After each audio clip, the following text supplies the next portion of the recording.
1대1 양육 소감문 양육자 김미경. 5월 첫째 주에 남목사님께 제안을 받고 1대1 양육을 시작하게 되었습니다.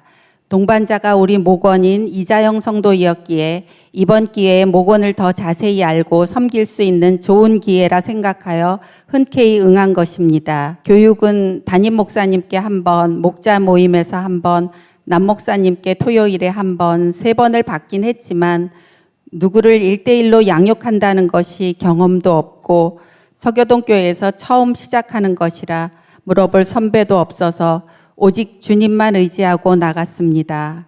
기도로 준비하고 시작한 1대1은 놀라울 정도로 주님의 임재를 느낄 수 있었습니다.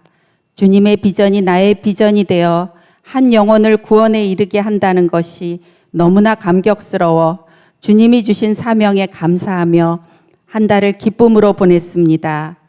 언젠가는 우리가 이렇게 주님의 말씀을 알아가면서 행복해하는 것을 사탄이 가만두지는 않겠다는 생각은 했지만 한 달이 채 지나기 전에 오게 될 줄이야.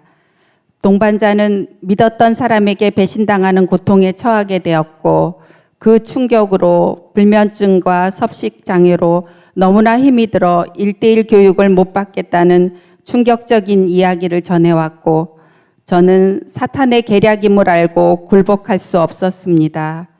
교육받는 당일에 병원을 가야 해서 못 나오겠다는 전화에 저녁 늦게라도 기다리겠다며 강하게 대응하고 교회에 가서 기도하며 기다렸습니다.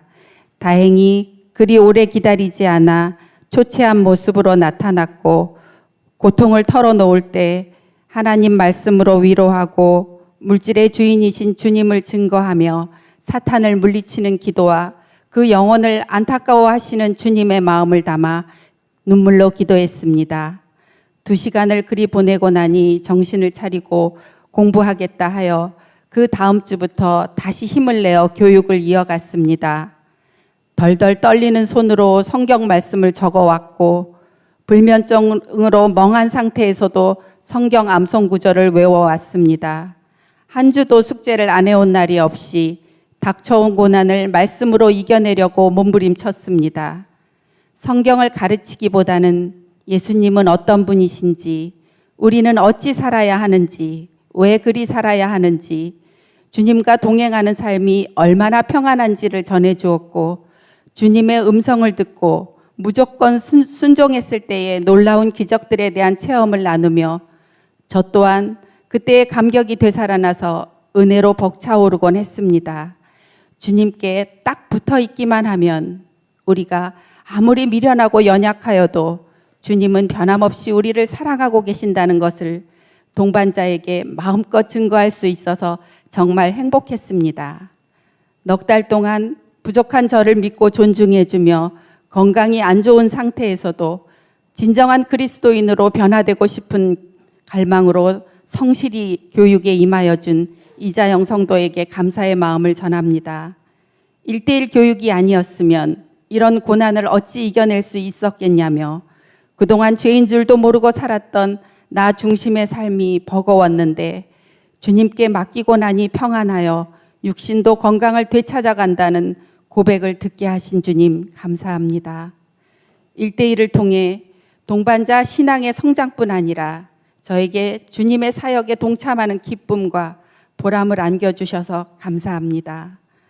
믿음 안에서 사랑하게 된 우리는 서로를 위해 꾸준히 기도할 것이며 만날 때마다 주님의 은혜를 나누며 기뻐할 것입니다. 이런 만남과 사명을 주신 하나님께 감사와 영광을 올려드립니다. 1대1 양육을 마쳤습니다. 동반자 이자영입니다. 코로나19로 인해 제 삶이 뒤엉켜버린 것처럼 모든 것이 불안한 상태에 있을 때 딸아이가 제게 이렇게 말했습니다. 엄마, 나는 예수님 믿으며 그 사랑과 편안함으로 살아가서 감사해. 엄마도 예수님 믿고 진짜 행복이 무엇인지 알면 좋겠어 라고 말이지요. 저도 그러고 싶은 마음은 있었지만 실천으로 이어지지는 못했습니다. 어려웠어요. 항상 엄마에게 복음을 전해주고 싶어하는 딸 아이에게 미안하고 부끄럽기도 했습니다. 딸은 엄마 서교동 교회 온라인 예배 드리면서 권철 목사님 설교도 종종 들어봐 하더군요. 계속해서 말씀 듣기를 권유하는 딸의 말을 따라 서교동 교회 온라인 예배를 가만히 듣곤 했습니다. 그러다가 큰 결심을 하고 새가족 등록을 하러 교회에 갔습니다. 온라인 예배가 아닌 현장에서 주일마다 설교를 듣고 마음을 비우고 주님을 믿는 믿음으로 살아야겠다고 다짐했습니다. 물론 쉽지는 않았습니다. 자꾸 주일 말씀을 잊어버리고 같은 실수를 반복했으니까요. 그러다가 새가족 교육 과정을 마치고 얼마 지나지 않아 가족 장이신 김미경 권사님의 전화 한 통을 받았습니다. 1:1 양육의 과정을 권하시더군요. 전화를 받을 때는 하겠다고 했습니다. 두렵고 망설이기는 했지만 그래 새가족 교육 받으면서도 많은 은혜가 있었지 라는 생각에 16주간의 1:1 양육을 신청하게 됐습니다. 처음 양육을 받을 때 모든 것이 새롭고 즐거웠습니다. 김미경 권사님과 함께 행복하다는 마음이 절로 들 정도로 성경 말씀을 알게 되고 나의 죄를 사하여 주시려고 십자가에 못 박혀 돌아가신 예수님을 생각하며 구원의 확신을 고백했습니다. 그런데 그 과정에서 지난 세월 동안 세상에서 인간적인 내 욕심으로 살아왔다는 사실에 초점이 맞춰지면서 마음이 슬프고 고민이 깊어졌습니다. 밥도 먹지 못하였고 잠도 오지 않았습니다. 머리가 아플 만큼 생각만 많아지고 왜 나에게 이런 복잡한 생각이 드나라며 힘들어했습니다. 성경 말씀을 듣고 양육을 받는 일이 힘들어지고 그럴 때마다 마음이 떨려와서 김미경 권사님께 양육 못 받겠어요 라고 말씀을 드렸습니다. 그러나 권사님이 꼭 만나야 해요 하시며 간곡하게 양육받기를 포기하지 않도록 권하셨습니다.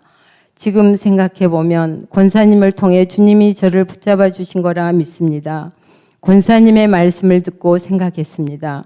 그래, 이게 교회 사람들이 나눌 때 말하기도 하는 사탄의 방해인가 보다. 포기하지 말자라고 말입니다. 그리고 기도했습니다. 하나님, 붙들어 주세요. 라고 울면서 용기를 구했습니다. 그렇게 계속 양육을 받게 되면서 하나님의 속성을 배우며 하나님의 다양한 성품을 알게 되었습니다.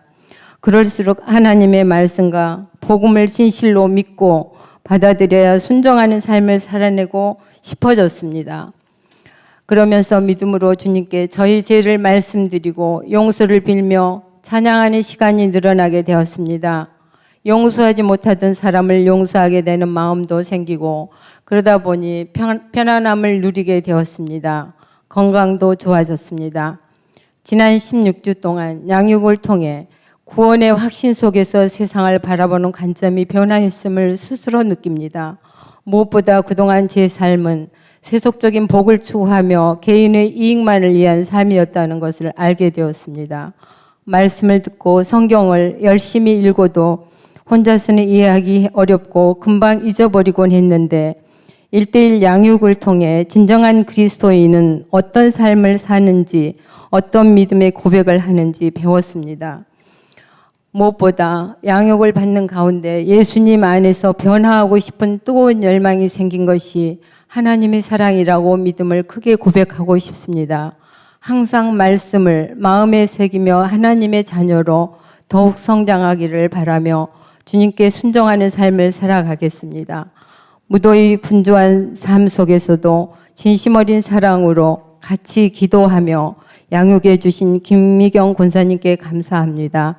그리고 이 모든 것을 허락하시며 시험을 이기려 하지 말고 피하라는 말씀으로 저를 꼭 붙잡아 주신 하나님을 더욱 의지하게 하심에 감사하며 모든 영광 하나님께 올려드립니다.